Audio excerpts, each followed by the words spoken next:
Change is not easy, but it's necessary. When the Bible talks about I'm doing a new thing, we don't take into consideration the disruption that will happen to normalcy. Like when change takes place, what was old is no longer. The way that you used to do things is no longer. And no one talks about the mourning process. Like you're mourning your old self. You're mourning a version of you that you got to put to death. You're mourning a version of you that is no longer serving you. And it's not easy. It's not easy because that's a person of you that you know. This is how you have been doing life. Like this version of you is your best friend. It knows the ins and the out. It knows what makes you tick. It knows what brings you comfort.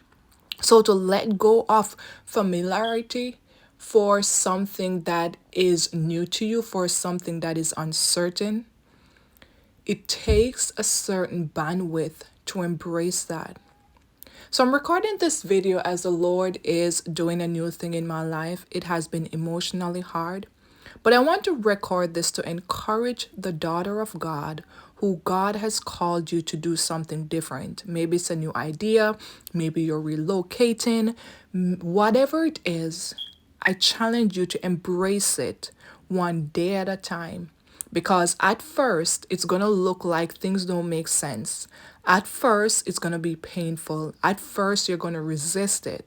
But because you're a daughter of God and you have discerned the voice of God, you're going to start to embrace it. Yes, you're going to shed some tears, but that's just a part of the journey.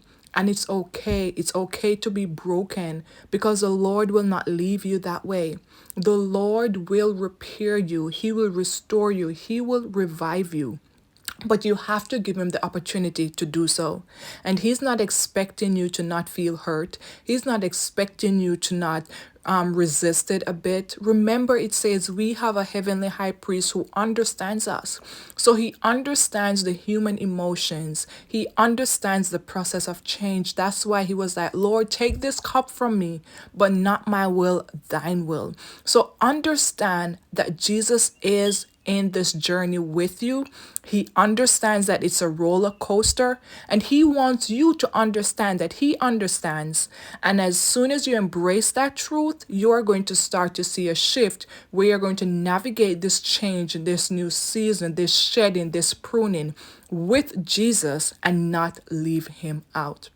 If you have been called by God to start a business or a ministry, I invite you to subscribe to my YouTube channel